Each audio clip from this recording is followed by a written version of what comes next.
ପିଲାମାନେ ଆଜି ଆମେ ଆମମାନଙ୍କୁ ସ୍ୱାଧୀନତା ଦେଇଥିବା ସେହି ମହାପୁରୁଷଙ୍କ ଗାନ୍ଧିଜୀଙ୍କ ବିଷୟରେ କିଛି ଜାଣିବା, ଯିଏ ଆମକୁ ସ୍ୱାଧୀନତା ଦେଇ ଶେଷରେ ନିଜର ପ୍ରାଣ ହରାଇଥିଲେ ଏବଂ ତା ସହିତ କିଛି ସର୍ଟ କୋଶ୍ଚିନ୍ ବି ଜାଣିନେବା।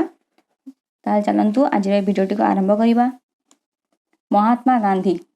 Mohan Das Karamchand Gandhi is his full name. Popularly he was called Bapu.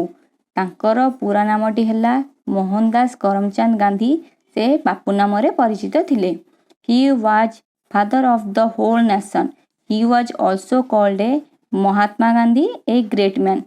Hi was one of the greatest leaders of the world. ସେ ସମ୍ପୂର୍ଣ୍ଣ ଦେଶର ପିତା ଥିଲେ। ତାଙ୍କୁ ମହାତ୍ମା ଗାନ୍ଧୀ ମହାନ ବ୍ୟକ୍ତି ମଧ୍ୟ କୁହାଯାଉଥିଲା।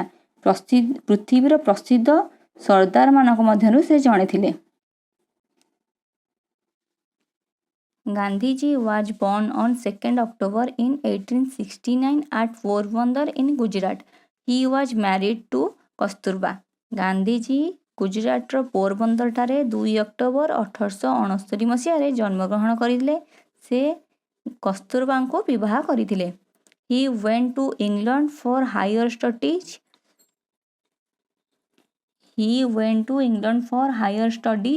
There he became a barrister. ସେ ଉଚ୍ଚ ଅଧ୍ୟୟନ ପାଇଁ ଇଂଲଣ୍ଡ ଯାଇଥିଲେ। ସେଠାରେ ସେ ବାରିଷ୍ଟର ହୋଇଥିଲେ।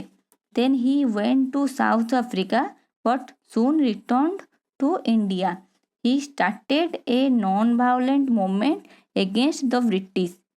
ପରେ ସେ ସାଉଥ ଆଫ୍ରିକା ଗଲେ, କିନ୍ତୁ ସେ ଖୁବ୍ ଶୀଘ୍ର ଭାରତକୁ ଫେରି ଆସିଲେ। ସେ ବ୍ରିଟିଶ ବିରୁଦ୍ଧରେ ଅହିଂସା ଆନ୍ଦୋଳନ ଆରମ୍ଭ କରିଥିଲେ। He led the freedom movement. He went to jail many times. Finally he won freedom from the British. ସେ ସ୍ୱାଧୀନତା ଆନ୍ଦୋଳନର ନେତୃତ୍ୱ ନେଇଥିଲେ। ସେ ବହୁତ ଥର ଜେଲକୁ ଗଲେ।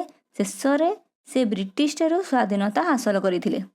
The partition of the country into India and Pakistan pained him so much, but he found himself helpless. ଦେଶର ଇଣ୍ଡିଆ ଏବଂ ପାକିସ୍ତାନର ଭାଗ ହେବା ତାଙ୍କୁ ବହୁତ କଷ୍ଟ ଦେଲା, କିନ୍ତୁ ସେ ନିଜକୁ ଅସହାୟ ପାଇଲେ।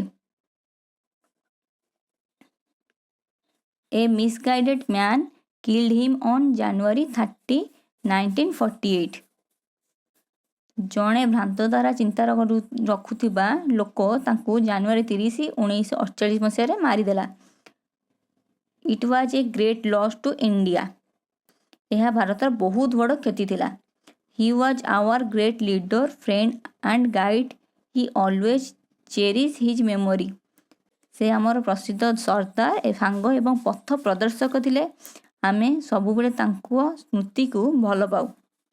ତ ଇଏ ଥିଲା ଗାନ୍ଧୀଜୀଙ୍କର ଛୋଟ ବାୟୋଗ୍ରାଫିଟେ। ଏବେ ଏଥିରେ ଟିକେ କିଛି ସର୍ଟ କୋଶ୍ଚିନ୍ ମୁଁ ଆଡ଼୍ କରିଛି। ସର୍ଟ କୋଶ୍ଚିନ୍କୁ ଟିକେ ଦେଖି ନେବା ଚାଲନ୍ତୁ।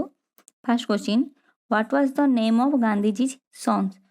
ଗାନ୍ଧୀଜୀଙ୍କର ପୁଅମାନଙ୍କର ନାମ କ'ଣ ଥିଲା? Answer, Harilal, Manilal, Ramdas, Devdas. Second question, what is the full name of Mahatma Gandhi? ଗାନ୍ଧୀଜୀଙ୍କର ପୁରା ନାମ କ'ଣ? Answer, Mohandas Karamchand Gandhi. Next question, when was Mahatma Gandhi born? Gandhiji କେବେ ଜନ୍ମଗ୍ରହଣ କରିଥିଲେ? Answer, 2 October 1869। Next question, when was Gandhiji died? ଗାନ୍ଧୀଜୀଙ୍କ ମୃତ୍ୟୁ କେବେ ହୋଇଥିଲା? Answer, 30 January 1948।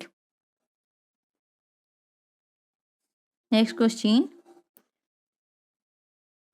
Where was Gandhiji born? Gandhiji କେଉଁଠାରେ ଜନ୍ମଗ୍ରହଣ କରିଥିଲେ? Answer, Gujarat, India. Next question, what was the father name of Mahatma Gandhi? Mahatma ଗାନ୍ଧୀଜୀଙ୍କ ପିତାଙ୍କ ନାମ କ'ଣ ଥିଲା? Answer, Karamchand Gandhi. Next question, what was the mother name of Mahatma Gandhi? Mahatma ଗାନ୍ଧୀଜୀଙ୍କ ମାଙ୍କ ନାମ କ'ଣ ଥିଲା? Answer, Putlibai Gandhi. Next question, what was the wife name of Mahatma Gandhi? ଗାନ୍ଧୀଜୀଙ୍କ ସ୍ତ୍ରୀଙ୍କ ନାମ କ'ଣ ଥିଲା? Answer Kasturba Gandhi. Next question, what was the education qualification of Mahatma Gandhi? Mahatma ଗାନ୍ଧୀଜୀଙ୍କର ତାଙ୍କର ଶିକ୍ଷାଗତ ଯୋଗ୍ୟତା କ'ଣ ଥିଲା?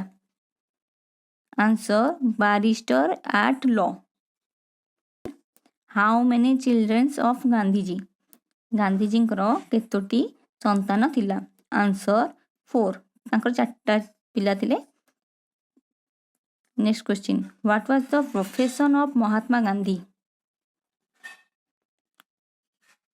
What was the profession of Mahatma Gandhi? Mahatma ଗାନ୍ଧୀଙ୍କର ବୃତ୍ତି କ'ଣ ଥିଲା? ତାଙ୍କର ବୃତ୍ତି ଗୁଡ଼ିକ ଥିଲା answer politician, lawyer, piece activities. Next question, what was his religion? ତାଙ୍କର ଧର୍ମ କ'ଣ ଥିଲା? ଆନ୍ସର ହିନ୍ଦୁଇଜିମ୍। ଆଶା କରୁଛି ଆପଣମାନଙ୍କୁ এই ଭିଡ଼ିଓଟି ଭଲ ଲାଗିଥିବ। ଆଉ ଆଜିର এই ଛୋଟିଆ ଭିଡ଼ିଓଟି ଆପଣମାନଙ୍କୁ କେମିତି ଲାଗିଲା ଆପଣମାନେ ମୋତେ କମେଣ୍ଟରେ ନିହାତି ଭାବରେ ଜଣାଇବେ। ମୁଁ ଆପଣଙ୍କ କମେଣ୍ଟକୁ ବହୁତ ଅପେକ୍ଷା କରି ରହୁଛି। ଆଶା କରୁଛି এই ଭିଡ଼ିଓଟା ଆପଣଙ୍କୁ ବହୁତ ବହୁତ ବହୁତ ଭଲ ଲାଗିଥିବ। ଛୋଟ ବାୟୋଗ୍ରାଫିଟା ଆପଣମାନଙ୍କୁ ଆଜି ଗାନ୍ଧୀଜୀଙ୍କ ବିଷୟରେ ନେଇକି କହିଲି, ତା ସହିତ କିଛି ସର୍ଟ କ୍ୱେଶ୍ଚିନ୍ ଆଉ ଆନ୍ସର ବି କହିଲି। ନେକ୍ସଟ ମୁଁ ନୂଆ ଭିଡ଼ିଓରେ ଗାନ୍ଧୀଜୀଙ୍କ ସମ୍ବନ୍ଧରେ ଆହୁରି ଅନେକ ଗୁଡ଼ିଏ କ୍ୱେଶ୍ଚିନ୍ ଆଉ ଆନ୍ସର ନେଇକି ଆସିବି। ଯଦି ଏ ଭିଡ଼ିଓଟି ଭଲ ଲାଗିଛି ତାହେଲେ ଗୋଟେ ଲାଇକ୍ ତ କରିଦିଅନ୍ତୁ ପ୍ଲିଜ୍। ଆଉ ଯଦି ପ୍ରଥମେ ଚ୍ୟାନେଲରେ ନୂଆ ଆସିଛନ୍ତି ଆପଣ ତାହେଲେ ମୋର ଚ୍ୟାନେଲଟିକୁ ସବସ୍କ୍ରାଇବ୍ କରନ୍ତୁ।